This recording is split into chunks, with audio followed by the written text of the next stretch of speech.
how do you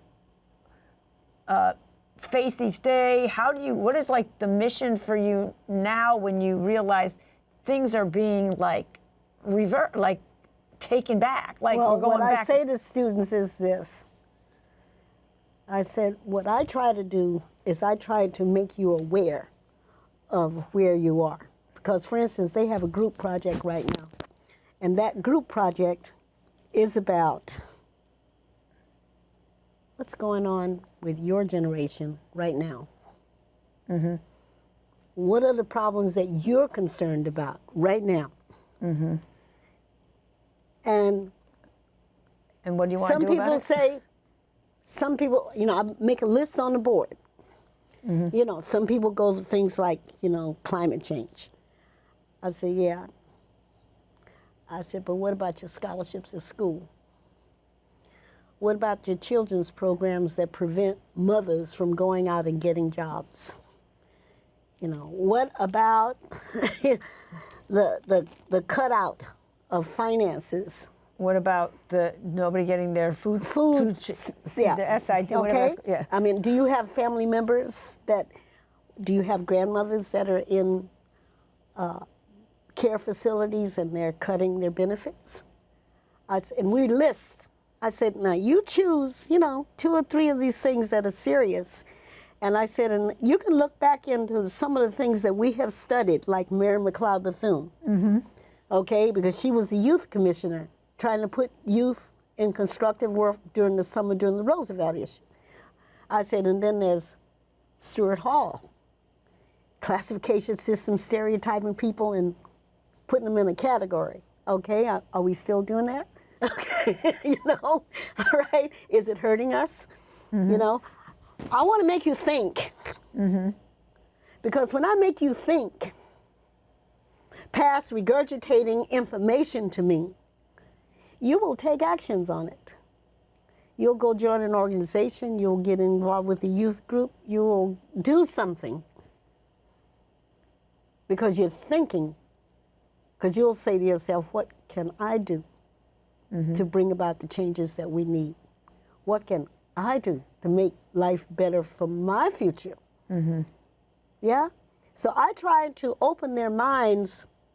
I don't tell them what to think, but I said, look. Think. And we were 17 and 16 and 18 and 19 when we changed this country.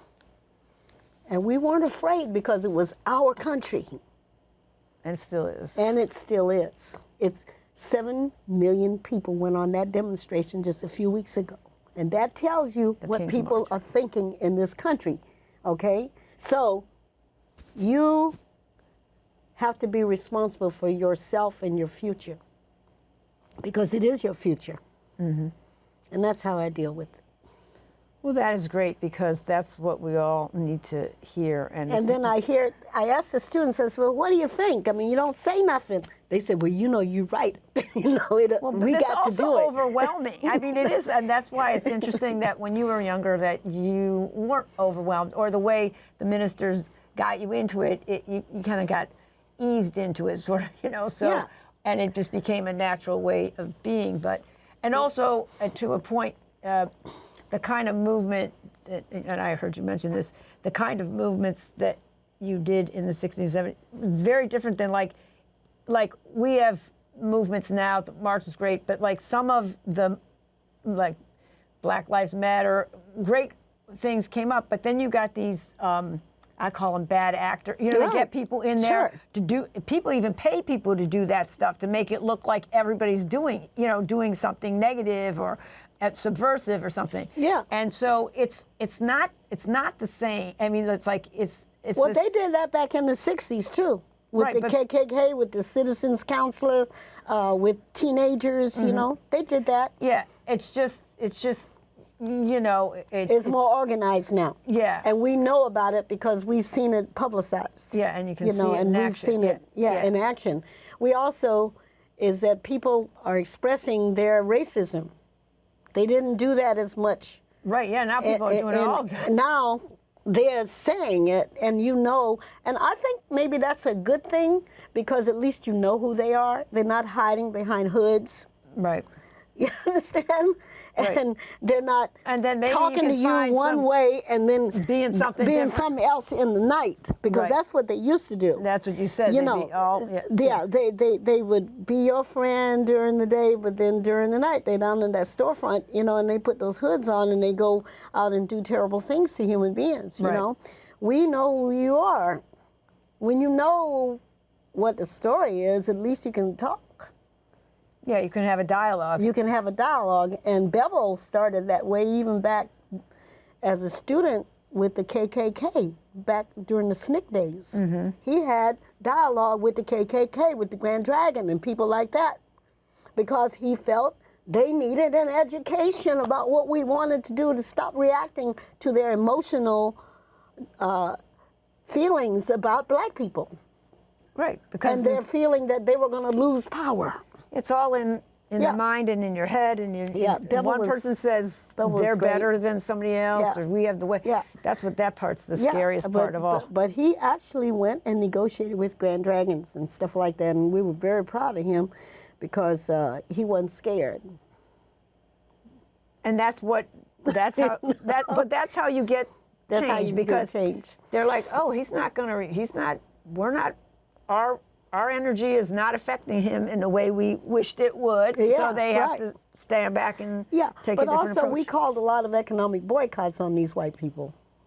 And when we called economic boycotts and stayed away from their stores and took their money away from them, they came to the negotiating table. Right. Or before that, stop riding the buses or any of that Right. kind of stuff. And that was 318 days for Rosa Parks. Right. Okay. That was till like Christmas time. Yeah, exactly. But the point is, when you take people's money away from them, the way we did all over the South, they come to the negotiating table. Now, change happens, but it's only what they have to give up To maintain what they want. Right, Yeah, exactly. Yeah, you know, exactly. so it works both ways. You know what I Yeah. mean? It's like, you know, you look at it today. They only give what they have to give. It's like a business deal. Mm-hmm. You know? It's a negotiation. Yeah, it's a negotiation.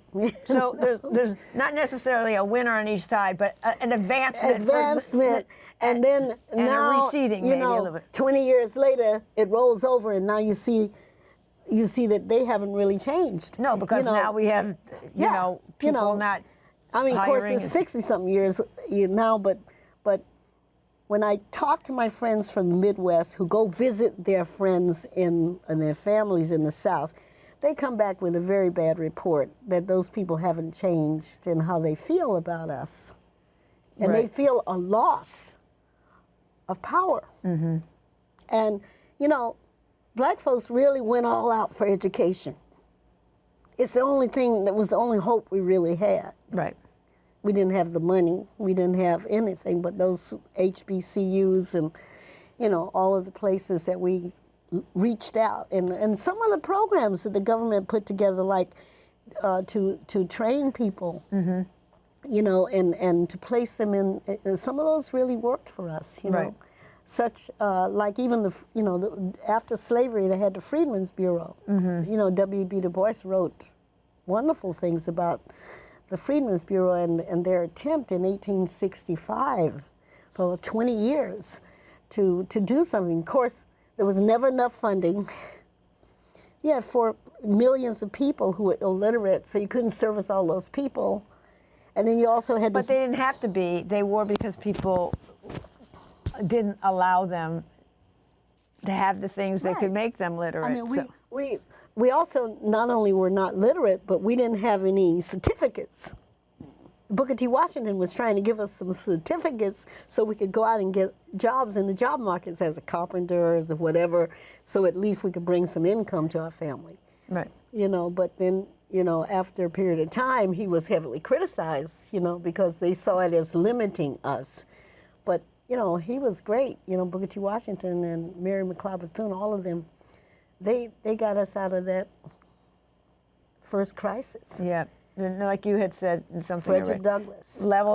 keep leveling up. Yeah. You know, we have to raise the bar, and then we have it's backward a little bit now, so we have to go back up again. Yeah. But this has been so amazing, and we're just about out of time again. So I want to thank you so much, and let's just. I want to say one more thing. Okay, please do. You know, people have been taking each other through crises since the time of Jesus Christ. Mm-hmm. They go forward, then somebody pushes them backwards, and then they have to climb over it.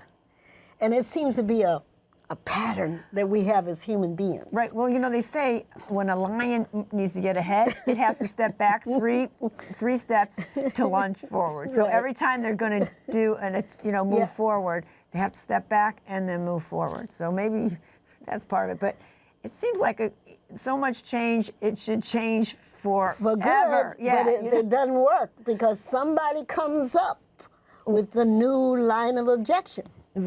That's true. I just want to, we'll probably take another picture of this, but I just want to show a couple of the awards that you have gotten. I'm proud of this one because it's black women that gave me that award. Right, and this is the...